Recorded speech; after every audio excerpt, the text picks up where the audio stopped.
Um Deus propício. Evangelho de João, comentário de Mário Persona. Nos últimos 3 minutos nós vimos que a salvação tem origem em Deus e não no homem. É Deus quem limpa, é Deus quem transforma, é Deus quem dá o Espírito Santo. Tudo isso graças ao sangue e à água que saíram do corpo morto de Jesus, lá na cruz. Vamos agora escutar o que Jesus está dizendo a Nicodemos no capítulo 3 do Evangelho de João. Digo-lhe a verdade, ninguém pode ver o reino de Deus se não nascer de novo, se não nascer da água e do Espírito. O que nasce da carne é carne, mas o que nasce do Espírito é Espírito. Como tudo na vida começa com o nascimento, não é diferente a vida nova que você tem em Cristo, é preciso nascer de novo. Se você acompanhou os últimos 3 minutos, viu que primeiro vem a água da purificação, e então Deus dá um novo coração e uma nova natureza, que é do céu. Enquanto isso, a carne continua a mesma, incapaz de melhorar. O que nasce da carne é carne, diz Jesus, mas o que nasce do Espírito é Espírito. Então você passa a viver com 2 naturezas, a velha, que é incapaz de melhorar por estar totalmente arruinada, e a nova, que é igualmente incapaz de melhorar. Por quê? Porque é vinda de Deus, é perfeita. A menos que você mantenha a velha natureza mortificada, pois a cruz deu um fim nela, você continuará tendo maus pensamentos, desejo de pecar, más obras. Para não dar chance à velha natureza, é preciso você andar no Espírito, que é a mola propulsora da nova natureza. Você viverá assim, nessa condição, até a ressurreição, quando passará a viver em um corpo semelhante ao de Jesus. Mas e que água Jesus está falando a Nicodemos quando fala de nascer da água? Certamente não é do batismo que ele está falando, porque o batismo simboliza a morte e não vida. Ele fala da água da purificação, como a que saiu do lado ferido de Jesus. Efésios 5:26 diz que Jesus entregou-se a si mesmo pela igreja para santificá-la, tendo-a purificado pelo lavar da água mediante a palavra, e apresentá-la a si mesmo como igreja gloriosa, sem mancha, nem ruga ou coisa semelhante, mas santa e inculpável. Não há dúvida, portanto, de que a água que lava e purifica você, aplicada pelo Espírito Santo em sua alma, é a palavra de Deus. Ela também o regenera, preparando-o para a nova vida. Pedro escreveu assim na sua carta: pois vocês foram regenerados não de uma semente perecível, mas imperecível, por meio da palavra de Deus viva e permanente. Hebreus 10:22 fala do acesso que o crente tem à presença de Deus sem ser julgado ou consumido por sua santidade. Aproximemo-nos de Deus com um coração sincero e com plena convicção de fé, tendo os corações aspergidos para nos purificar de uma consciência culpada e tendo os nossos corpos lavados com água pura. A água pura você já sabe o que é. Mas o que significa corações aspergidos? Veremos isso nos próximos 3 minutos.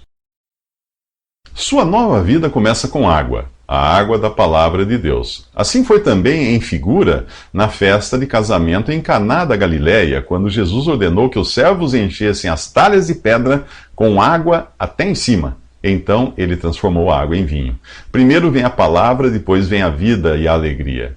Todos os salvos por Cristo de todas as épocas um dia saberão que a sua salvação só foi possível graças ao sangue e à água que saíram do lado ferido de Jesus.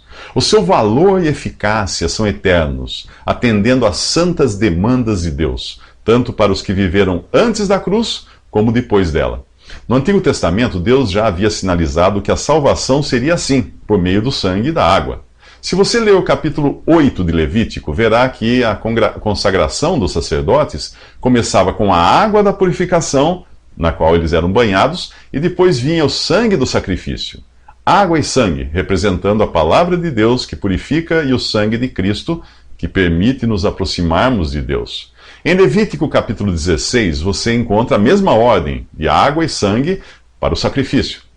Primeiro, o sacerdote toma um banho com água, antes de colocar suas vestes de linho. Então um novilho é sacrificado para fazer propiciação pelo próprio sacerdote e por sua família. Para entender de maneira simples a palavra propiciação, pense nela como Deus sendo propício a você, permitindo que entre na presença dele sem ser consumido, já que alguém deu a vida em seu lugar.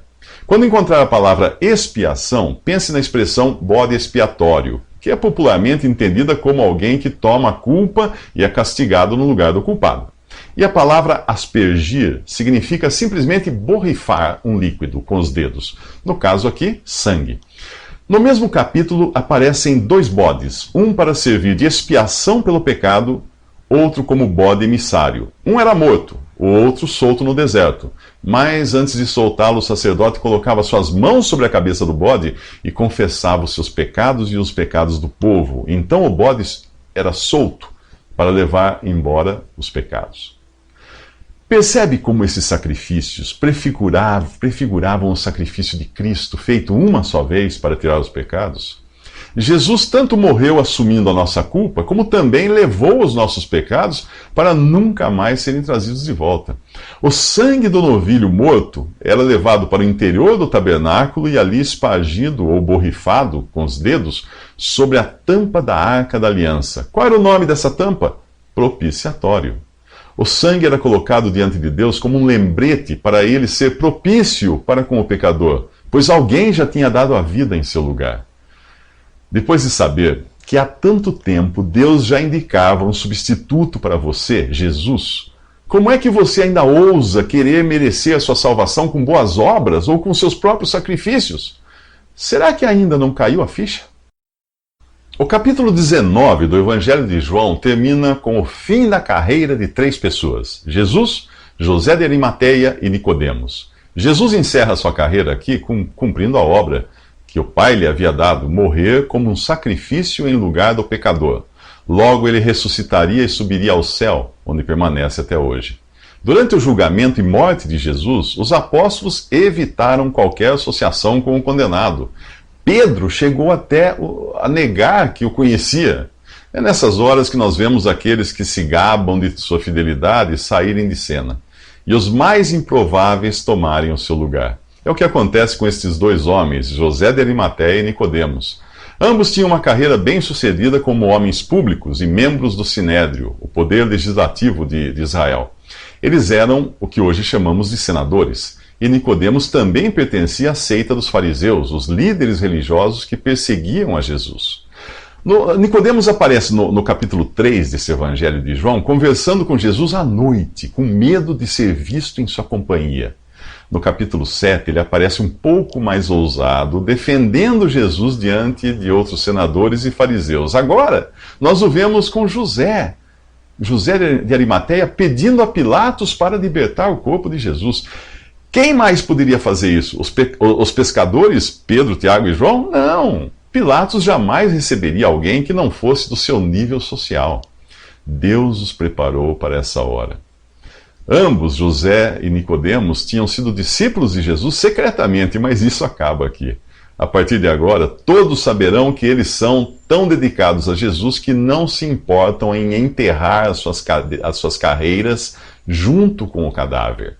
A partir de agora, eles serão rejeitados e perseguidos como qualquer outro cristão.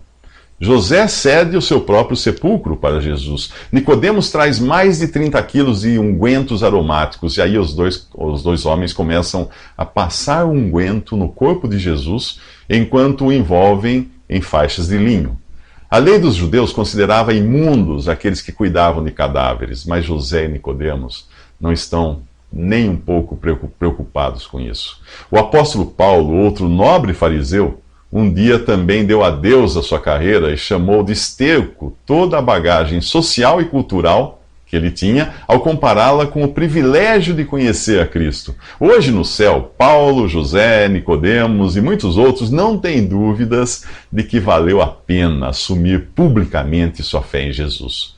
O mundo não era digno daqueles homens e continua não sendo digno de todos os que assumem uma posição por Jesus, às vezes ao custo de uma carreira, de familiares, de amigos ou mesmo de um relacionamento afetivo. Como lição de casa, eu sugiro que você leia o capítulo 11 da Carta aos Hebreus e conheça alguns dos milhões que fizeram o mesmo antes mesmo de Jesus ter vindo ao mundo. E nos próximos 3 minutos, Maria Madalena tem uma surpresa. É madrugada do primeiro dia da semana e Maria Madalena já está diante do sepulcro. A morte de Jesus deixou nela uma impressão amarga, e também nas outras mulheres que acompanharam tudo aos pés da cruz.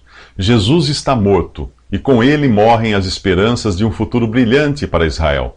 Ela chega à sepultura enquanto ainda está escuro. O Evangelho de Lucas menciona outras mulheres se dirigindo ao sepulcro nesse dia, mas o Evangelho de João fala apenas de Maria Madalena, talvez por ela ter chegado primeiro ou pelo relato estar alinhado com o caráter desse Evangelho de João.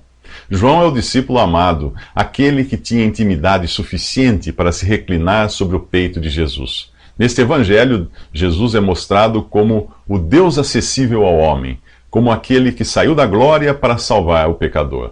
Deus nunca foi visto por alguém. O Filho unigênito que está no seio do Pai, esse o revelou. Cerca de 1500 anos antes, Moisés subiu a uma montanha que fumegava como uma gigantesca fornalha, para encontrar-se com Deus e receber as tábuas da lei. Qualquer que tocasse o monte seria fulminado. O chão tremia e uma nuvem espessa descia sobre o lugar. Enquanto trovões e raios rasgavam o céu, um som ensurdecedor apavorava o povo de Israel que aguardava na planície. Foi em um cenário assim, aterrador, que Deus apresentou ao povo a lei, o padrão que jamais iriam atingir. Faremos tudo o que o Senhor ordenou, respondeu o povo em seu orgulho e pretensão. Por cerca de 1500 anos, os judeus fingiram guardar os mandamentos de Deus, que só serviam para apontar que eles estavam fora dos padrões divinos. Não que a lei de Deus seja ruim, ela é perfeita. O problema está no homem. Tudo mudou com a vinda de Jesus. A lei foi dada por intermédio de Moisés. A graça e a verdade vieram por intermédio de Jesus Cristo. Graça e verdade são as marcas da atual dispensação.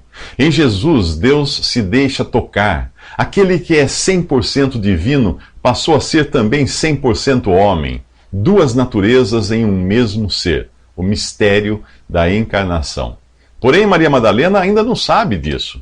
Para ela, Jesus é o Messias prometido, aquele que traria de volta a Israel a glória do reino de Salomão, inaugurando uma era de paz e prosperidade. Mas ele está morto.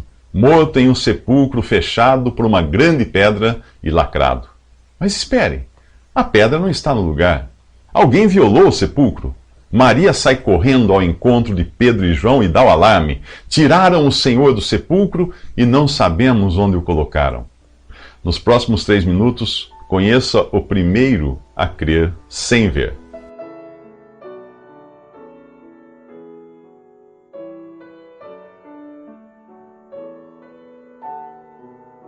Visite Respondi.com.br.